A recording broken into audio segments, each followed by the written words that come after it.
Just imagine something for a second. Think about a time.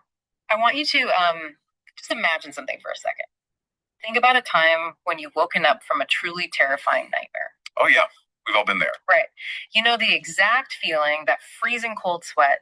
Your heart is just absolutely hammering against your ribs. Your breathing is super shallow. And you just have that feeling of sheer panic. Exactly. But then, there's this massive, overwhelming wave of relief that washes over you when your eyes finally adjust to the dark. You look around, you see the familiar shadows of your bedroom, and you tell yourself, okay, I'm safe. It was just a dream. Which is the best feeling in the world, honestly. It really is. But consider what would happen if that relief was premature. What if, as you're sitting there trying to catch your breath, you slowly start to realize that this familiar waking world you're in? Oh. Yeah, it might just be another layer of the dream. And worse, the architecture of this new dream is actively trying to assassinate you. Wow. I mean, the scenario you're describing is the ultimate psychological trap. It is, yeah. Because as human beings, we completely rely on the act of waking up as our biological failsafe. It is our emergency exit from fear. Right, like resetting a video game. Exactly like that. Our brains are wired to understand that consciousness resets the board. But when that emergency exit fails, yeah, when the door just dumps you into a different, equally terrifying corridor of the same haunted house, the human mind really starts to unravel. You lose all sense of narrative gravity. Because what do you trust at that point? Right. If waking up doesn't save you, what does?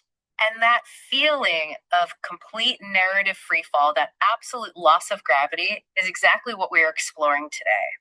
Welcome to this deep dive, where our mission is to unpack a profoundly surreal, mind-bending short story. It's titled Smile, Not at Silent Kisses. It's quite a title. It really is. Yeah. Now, fair warning to you listening, this is not your standard linear A to B tale. We're looking at a recursive nightmare of shifting realities. Shifting realities is putting it mildly. Seriously. We're following a protagonist named Timmy, who gets violently ping-ponged between being a bullied 14-year-old student and a 90-year-old man on his deathbed. Okay, let's unpack this. Let's do it. So, to really understand how Timmy's reality fractures so spectacularly, we have to examine the psychological pressure cooker of his baseline existence. Right, or at least what we think is the baseline. Exactly. The reality that initially presents itself as the starting point. Well, let's set that stage. We meet Timmy. He's 14, he's sitting in Miss Clapham's class, and he is, without a doubt, the smartest kid in the room. Which is a dangerous place to be at that age. Oh, totally. The story establishes his intellect right away. Like, when Miss Clapham asks for the capital of India, Timmy is the only one with his hand up, ready to rattle off New Delhi. Of course he is. But the text makes a very specific point of saying that being number one all the time is tedious, and more importantly, it's really isolating. He's totally alienated his peers. It's like being the kid who reminds the teacher to assign homework at the end of class. I mean, you're just begging for a giant neon target on your own back. Yeah, you really are. Because the social ecology of a middle school classroom is incredibly unforgiving. Brutal, even. Very brutal. Yeah. Standing out intellectually is often penalized by the collective herd. So for someone like Timmy, supreme knowledge isn't a gift at all. It functions as a social liability. And that liability just breeds anxiety. Right. The isolation that stems from it creates an incredibly fertile ground for intense paranoia. Think about how the human brain evolved. We are pack animals, ultimately. Sure. When a teenager lacks a peer support system, a herd to blend into their amygdala, the fear center of the brain operates on high alert. Constantly scanning for threats. Exactly. Every ambiguous interaction feels vaguely threatening because there is absolutely no safety net. And that ambient threat materializes into something tangible almost instantly in the story. Miss Clapham assigns the class a story to write about their backgrounds and family traditions. A seemingly innocent assignment. Seemingly. But the literal second she steps out of the room, Timmy is cornered. Two classmates, Graham and Brian, physically block his path. Classic bully behavior. Right. Graham grabs him roughly by the collar and aggressively asks if Timmy knows what's traditional on his Uncle Pedro's side of the family. Timmy is frozen. He has no idea what's happening. Exactly. And then Brian drops this incredibly ominous, cryptic phrase. He leans in and says, "Smile not at silent kisses." Gives you chills. It really does. And then they just walk away, leaving him with that. See, the method of intimidation here is just a masterclass in psychological warfare. How so? Notice how they don't throw a punch? They don't take his lunch money or shove him into a locker? They deliver a puzzle. Right.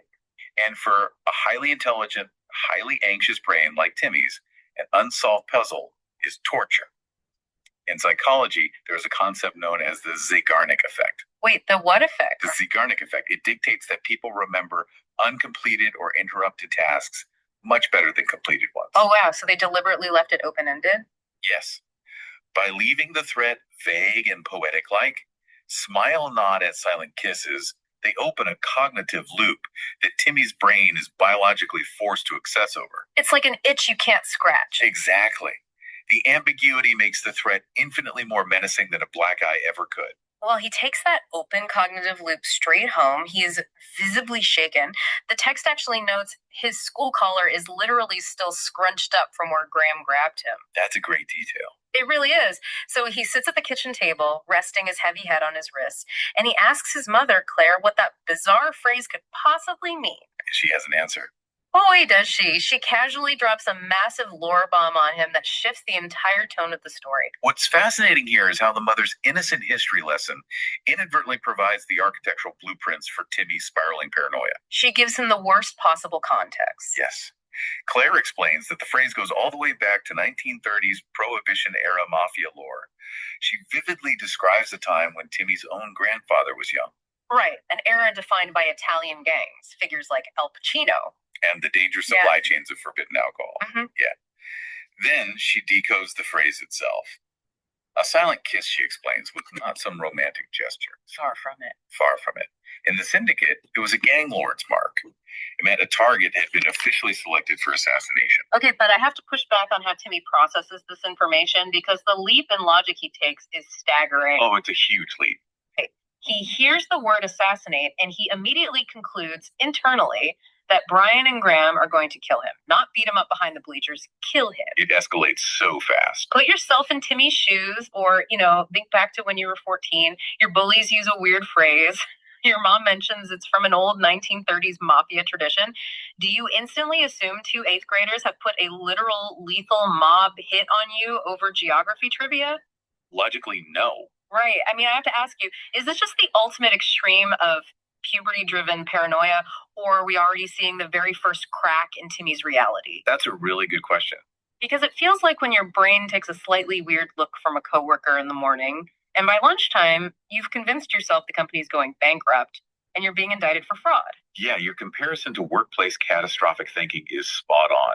It highlights exactly how a stressed brain operates. And I'd argue it is absolutely a crack in the foundation of his reality. Okay. A rational 14-year-old might conclude the bullies watched an old gangster movie and were trying to sound tough. But Timmy's anxiety doesn't allow for rational downregulation. Because he's already at maximum stress. Exactly. Because he already feels socially hunted, the mother's historical context validates his worst fears. The historical precedent gives his irrational terror an anchor in reality. So it makes it real to him. It makes it undeniable to him. The fear becomes so potent, so all-consuming, that the narrative itself can no longer contain it. The psychological pressure literally breaks the space-time continuum of his world. Wow. The fear acts as a physical force that flings his consciousness entirely out of his 14-year-old body. Here's where it gets really interesting, because the landing from that ejection is incredibly jarring. Very jarring. Timmy wakes up shouting, "They want to kill me!" He's screaming for his mama. But he opens his eyes, and he isn't at his kitchen table. No, he's not. He's not in his childhood bed. He is 90 years old. He's hooked up to an ECG heart monitor that's rhythmically beeping away. He feels an oxygen mask strapped across his face. A completely different world. Totally. The room is heavily scented, full of flowers, and he is surrounded by his grandchildren, specifically his eldest daughter, Sybil, and a granddaughter named Betsy. The mechanics of this transition are vital to understanding the story's depth. We move from the tactile sensation of a scrunched school collar to the claustrophobic grip of an oxygen mask. From the kitchen table to a hospital bed. Right, from a mundane setting to the clinical environment of an ECG machine. It is a total immersive sensory replacement. And what does Timmy do? He buys it. He initially accepts it. He expresses this profound, overwhelming relief. The text tells us he thinks, and I'm paraphrasing, how great it is to be 90 again rather than 14. He genuinely believes he survived the threat. He really does. His brain rationalizes that the 14-year-old timeline the bullies, the mafia hit, all of it was just a terrible memory or unusually vivid nightmare of a dying man. He thinks he made it to the finish line. He thinks he won the game of life by simply outlasting his childhood demons. Which is such a human reaction. Right, grasping for that relief. But then the story pulls the rug out from under him in the most visceral, terrifying way. This does not let him rest. Not at all. As he lies there listening to the comforting beep of the hospital monitor, an auditory hallucination invades the room. A teenage girl's voice suddenly cuts through the air, seemingly originating from right behind his adult granddaughter. And what does she say? The voice clearly says, "Wake up, Timmy. Mrs. Clapham will hit you." The overlapping audio of those two realities is a brilliant narrative device. It represents the violent collision of diverging timelines. It's so unsettling. It is. The sanctuary of the hospital room, his perceived safe haven, is breached by the exact reality he thought he had escaped. And the physiological reaction is immediate. Right, the heart monitor. Exactly. The text explicitly notes that the sound of the ECG goes ballistic. The 90-year-old heart is physically reacting to the 14-year-old's psychological terror. The sympathetic nervous system is literally bridging dimensions. I love how you phrase that, bridging dimension. It's exactly like when your morning alarm clock weaves itself into whatever dream you're having. Oh, that's a perfect analogy. You know the feeling. You're dreaming about a fire truck speeding down a city street, and the siren gets louder and louder until you wake up and realize the siren is actually your iPhone alarm blaring on your nightstand. Right, your brain just incorporates the audio. Exactly. Except in Timmy's case, the alarm clock is a physical threat from another dimension, and the operating system of his brain is frantically trying to synthesize these conflicting inputs before the hardware completely crashes. The brain, acting as an operating system running out of RAM, is a fantastic way to conceptualize this. The external stimuli of one reality is forcefully invading the internal logic of the other. It just can't handle the load. No, it can't. The system cannot maintain the illusion of the 90-year-old safe room while the 14-year-old danger is actively processing. It forces a violent snapback. So Miss Clapham thumps his desk, and Timmy gasps awake.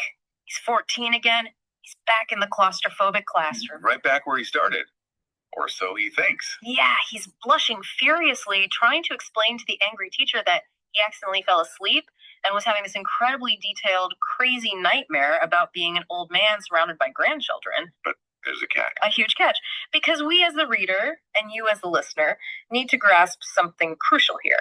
This is not the exact same reality he left just moments ago. No, it is not. The underlying rules of his universe have been completely, fundamentally rewritten while his consciousness was away. If we connect this to the bigger picture, we are entering the profound theme of predestination. Okay, unpack that for us. Well, the universe isn't just randomly shifting. It is actively organizing itself around Timmy's doom.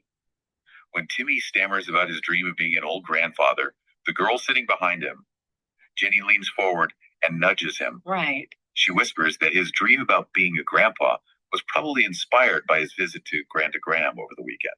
Wait, hold on. Graham, the exact same kid who just cornered him in the hallway and grabbed him by the collar an hour ago. Precisely. Graham is no longer his 8th grade classmate. That is wild. Isn't it? The architecture of the reality is shifted to accommodate the trauma. In this newly formed universe, Graham is Timmy's grandfather. That just turns my stomach. Having your tormentor suddenly embedded into your family tree as a patriarch is deeply unsettling. It gets worse. The restructuring of reality gets even more insidious. Miss Clapham then asked the class to present their short stories about family traditions. Oh, the homework assignment she gave right before the hallway incident. Exactly, the very same assignment. Jenny stands up to present her family history. She begins talking about the 1930s mafia. Of course she does. She explains the very phrase that started all of this. Smile, nod at silent kisses. And then she reveals to the class that her great-grandfather used to work in the syndicate with a notorious mafia mule named Brian Palermo. Brian, the other bully from the hallway. So Brian isn't a kid in the class anymore either. He has been retroactively turned into a historical mafia figure from the 1930s. They are no longer just teenage bullies in a hallway. Graham and Brian have become inescapable structural archetypes. They're built into the world now. They are fundamental pillars of Timmy's reality. They shift shapes. They take on vastly different roles across time. A loving grandfather, a historical gangster. But their oppressive presence remains a constant, suffocating weight on Timmy's psyche. Like he can't escape them no matter what timeline he's in. Right. It is as if the universe itself is conspiring to ensure the delivery of that silent kiss. I want to pause and really dig into this because this is the moment where the story demands that we question everything we've read. Absolutely. Think about this from your own perspective as a listener. Have you ever had a recurring dream where the actors keep changing, but the plot remains exactly the same? Oh, that's such a relatable feeling. Right. It's like a messed up, heavily improvised theater production of your life where the same two actors keep showing up playing entirely different roles, wearing completely different costumes, but deep down, you know they're still secretly out to get you. That underlying dread never leaves. Exactly. It forces a massive question. Was Timmy ever genuinely a 14-year-old boy experiencing a premonition? Or is the 90-year-old man in the hospital bed the real Timmy? And his dying, oxygen-starved brain is desperately recasting the random elements from his long life, like his beloved grandfather Graham, or some historical trivia he read about a mobster named Ryan, into a chaotic final memory of a childhood classroom. You've isolated the central ambiguity that elevates this story from a simple thriller into a psychological masterpiece. Thank you. It just really messes with your head. It does, because we have to ask, are we experiencing the frantic, imaginative terror of a bullied teenager whose mind projects his fears forward into a fabricated future? Or are we stationed inside the fading consciousness of a dying man whose neurons are misfiring in what medical science calls terminal lucidity? Right, trying to make sense at the end. Desperately trying to make sense of his failing heart by mapping the pain onto an old traumatic childhood memory. The brilliance of the author's structure is that they deliberately refuse to validate either option as the objective truth. They just leave us hanging. They build a perfect, inescapable closed loop where cause and effect consume each other. And that loop snaps shut with horrific violence in the climax. The tension leading up to the final paragraph is absolutely unbearable. You can feel the walls closing in. Yeah. The historical mafia lore, the shifting identities of his tormentors, the dual realities bleeding into one another, it all collapses into a single fatal moment. The breaking point. Right. Timmy is sitting there in his classroom desk, rocking his chair back and forth, frantically trying to process the revelation that his childhood bullies are now his grandfather and a dead mobster. And then, bang! The physical impact finally arrives. The chair collapses out from under him, clattering to the floor. Timmy instinctively reaches up and touches his chest. He feels a warm liquid. It's so visceral. The prose here is incredibly vivid. He feels red, ruby blood flowing from his breast, and as he falls backward toward the ground, his eyes catch movement. Protruding from the exterior window of the classroom is the barrel of a smoking gun. Such a cinematic image. And the final, inescapable message echoes in his fading mind. Smile fundamentally, not at silent kisses, Timmy. And at that exact millisecond, the two disparate realities merge completely and permanently. The perspective shifts one final time.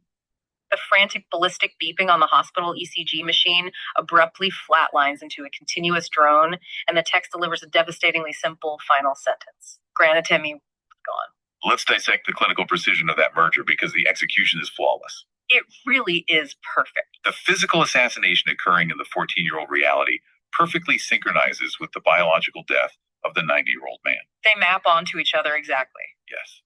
The gunshot tearing through the chest in the classroom is the exact equivalent of the massive cardiac arrest destroying the heart in the hospital bed.